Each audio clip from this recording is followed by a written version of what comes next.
ये आरएसएस जो संगठन है, अगर हमको हमारा संविधान बचाना है, जेन जी, जेन अल्फा को बचाना है, तो इसको हटाना पड़ेगा, कानूनी तौर पे हटाना पड़ेगा। अगर रहना है तो रहो, कानून के अंडर रहो भाई।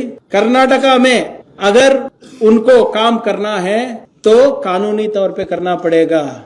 आप सब लोगों का आशीर्वाद रहेगा तो अगले 2-3 महीने में वो भी करा के दिखाऊंगा आपको। इतना बड़ा परिवार है आपका भाई, थोड़ा तो रजिस्टर कर लो, पता करेंगे कि कौन क्या कर रहा है करके। जब इतने परिवार के मेंबर्स है, सब लोग अकाउंटेबल रहना चाहिए ना, कि आपको पैसे कहां से आ रहे हैं, कौन दे रहा है आपको पैसा। आप इतने संगठन चलाते हैं, तो मैं ये कह रहा हूं कि ये जो आप कर रहे हो भाई, दक्षिणा मिल रहा है, ले लो, रजिस्ट्रेशन करके ले लो, हमको पता चले कि कौन दे रहा, कितना आ रहा है और वो कहां पर खर्च कर रहे हैं आप। थ्रू आउट द कंट्री 88,000 शाखास चलाते हैं, 88,000 शाखास in 55,000 locations, 55,000 location with crores of स्वयं सेवक, करोड़ों के तादाद में स्वयं सेवक है।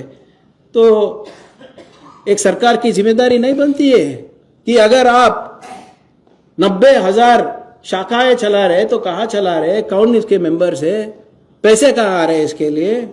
जिस देश में एक सफाई कर्मचारी को भी अगर कुछ सरकार से सहूलत मिलना चाहिए या तो कुछ करना है, किसी के घर में काम करना चाहिए तो रजिस्टर होना पड़ता है, बट आरएसएस को रजिस्ट्रेशन नहीं होना पड़ता है, वो क्यों नहीं।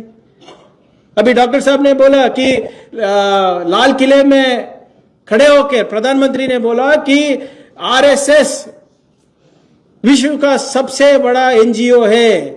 अगर विश्व का सबसे बड़ा एनजीओ है तो दर्पण डायरेक्टरी में क्यों रजिस्टर नहीं है। अगर आप एनजीओ चला रहे हैं तो दर्पण डायरेक्टरी में आप रजिस्टर करना चाहिए गवर्नमेंट ऑफ इंडिया पे, एफसीआर रजिस्ट्रेशन करना चाहिए, जैसे बाल साहब ने बताया। उनका क्यों नहीं किया है। उनका ग्लोबल नेटवर्क, उनका विश्व का नेटवर्क बहुत स्ट्रांग है। 2502 RSS affiliated organisation in India across 38 countries. जो बाल साहब बोल रहे थे ना, कैरावन मैगजीन ने इन्वेस्टिगेशन किया, across 38 countries 2502 Sangh affiliated organisation है। झंडेवाला में उनके ऑफिस के बाहर 150 करोड़ का बिल्डिंग है, 150 करोड़ 5 स्टार होटल की तरह दिखता है। कहां से आए भाई पैसे। आपको आश्चर्य होगा कि यही आरएसएस जो झोला पहन के, खाकी पैंट पहन के घूमता रहता है, अमेरिका में स्क्वायर पैटर्न बॉक्स करके एक लॉबी फर्म को हायर किया एट द कॉस्ट ऑफ $330,000।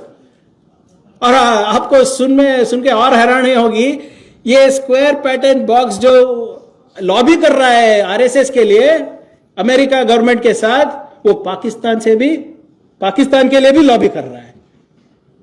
तो आप ही बोलिए भाई, जो अमेरिका में जाके लॉबी कर रहा है, पाकिस्तान के लॉबीज के साथ जो लॉबी कर रहा है, तो उनका परिचय आवाम को होनी चाहिए कि नहीं होनी चाहिए। अभी भी बोल रहे हैं कि मोहन भागवत जी हमको रजिस्ट्रेशन नहीं करना पड़ेगा, वो तो कोई और पिछले 30 साल पुराना केस है। वो जो अभी जो न्यू आईटी लॉज के तहत है, सबको रजिस्ट्रेशन करना पड़ता है।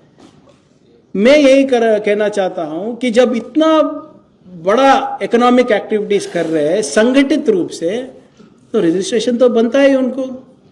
जिस राष्ट्र में, जिस देश में हम लोग भगवान राम का हिसाब मांग रहे हैं, जो राम के नाम पे पॉलिटिक्स कर रहे हैं, राजनीति कर रहे हैं, उनका हिसाब क्यों नहीं मांग सकते हम।